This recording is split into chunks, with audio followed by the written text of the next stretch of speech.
Hey Clashers, the winter update is coming closer in Clash of Clans, and since we yesterday talked about the super miner, today we're going to switch over to the clan capital, and as soon as you reach level 8, you can unlock the new district, the Skeleton Park.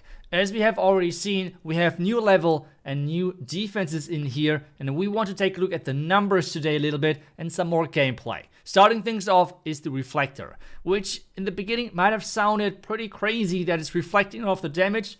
That's not really the case. It's just going to reflect damage one by one, and even if you're sending a couple of squads of archers into the Reflector is picking them off one by one and not reflecting the damage to each single archer. Really important to know. So the damage is fixed, and well, it's always only targeting one by one, so it's not really reflecting as a lot of people might thought. The next one is the minion hive. Pretty cool defense, I have to say. Like, I love this new defense because just by the looks, how those angry minions are coming out there, it's crazy.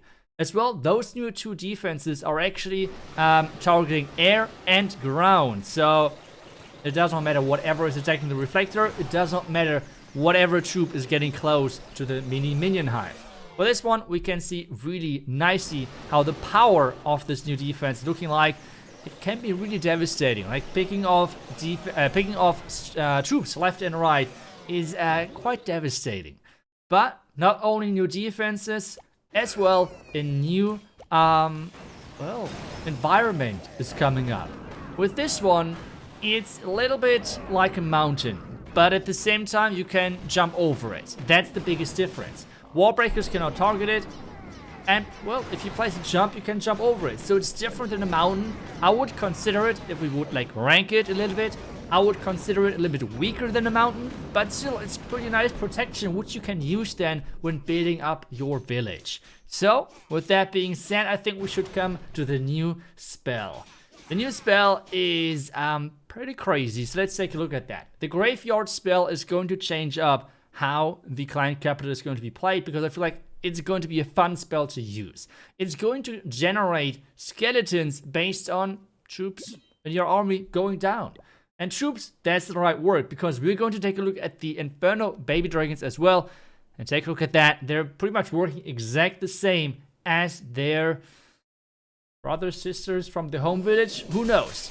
But how does this work now? So let's use everything together. This graveyard spell and then the Inferno dragons. We're putting all of them at the top right side while the spell on the other side.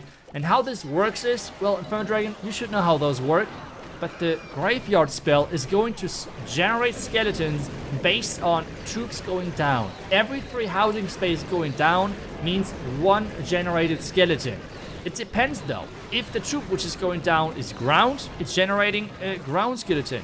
If the troop which is air is going down, it generates an air skeleton. Important as well to note is that ground skeletons have a shield, similar to how the home village works. So ground skeletons are in general stronger. At the same time though, they're limited by a lot of traps and walls. So air skeletons have an advantage, and that's why those do not have a shield. So we have now talked about the new troops, the spell, the defenses.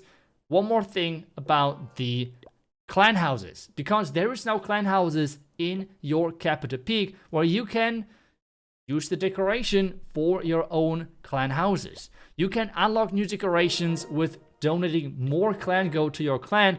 And remember though, it is your house, which means all of those decorations you're going to unlock is connected to the player, not to the clan. Which means as soon as you're leaving a clan, those decorations are staying with you. Next thing is you can get more decorations from the raid metal shop as well. Which means let's just buy one of those and activate it. So let's just go for the most expensive one, the clan house roof, and then we can actually go back and activate that. Again, as I said, all of those decorations are going to stay with you, and you can unlock more and more with pushing your reputation level, and you can push that with, as I said, just donate more clan gold to any clan, okay? It doesn't need to be this specific clan. It could be any clan. Just push your personal profile level higher, and you can actually unlock more. But now we have seen a lot of different decorations, a lot of different setups of those clan houses. I think we should jump to the next topic. And that is the new ranked lead, the new ranked system actually. and how it works. You can push higher, and if you're getting higher, you're going to earn clan XP to push your overall clan to a higher level. You will have a global leaderboard and a local leaderboard where you can see how your clan right now is ranked compared to others, which I think is really cool. Overall, the trophies which you're going to get are based on 80% of the trophies which you had and 20% of the trophies which you have gained this one specific raid weekend. This is how this looks like then at the end of the raid weekend, where you see how many trophies you have made. Those trophies which you can make every single raid weekend are based on the overall loot, the average loot on every single attack your clan has done, and as well the average defenses you have taken so far.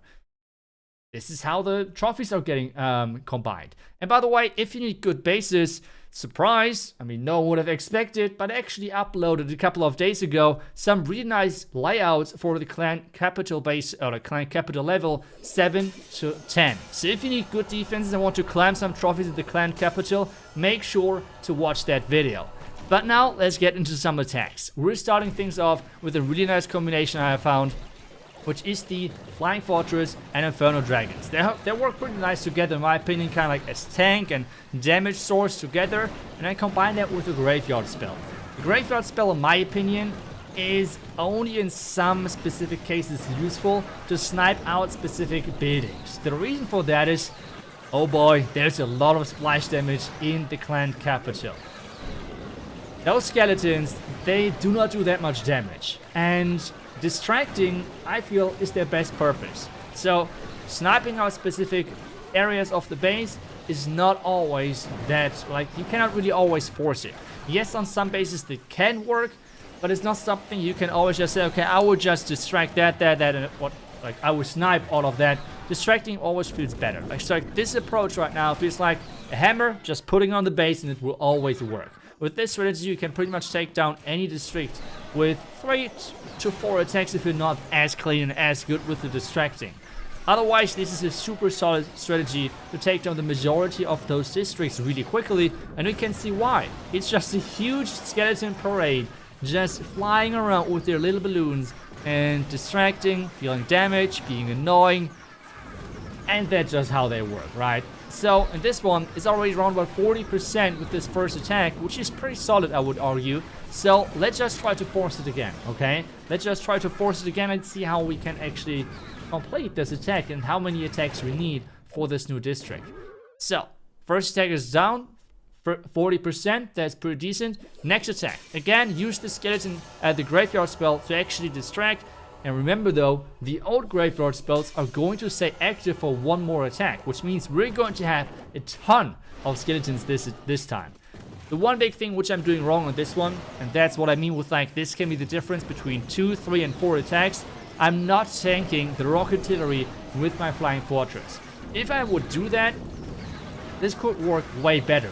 But I want to show you that there, even though this is quite spammy, there can be still room to improvement. And that's like the important thing, right? Like, you're not playing as many, like, placing as many troops as in the home village, but those troops matter more in the entire picture. So, still, we're getting the majority defense at the top side. Flying Fortress is doing a great job. You can take down defense left and right. But because this one mistake, we won't finish this one in overall 2 attacks. But you can see how many skeletons there are. This, to me, is just so satisfying. I love it. It's just so cool to see how there is just so many skeletons flying around and swarming pretty much the entire base.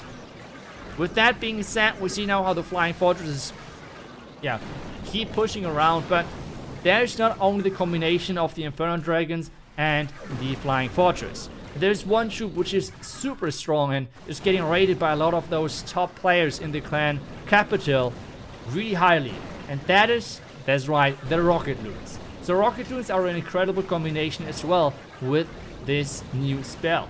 So we will try that out now for the last attack, as we are about to take down, we're about to take down the flying, or like the mini hive. So now let's combine it with the Rocket Loons. Yes, there's not much left standing, but still, we can make this really nicely work, just placing some more graveyard spells, and that should be already it with just putting now the Rocket Loons in.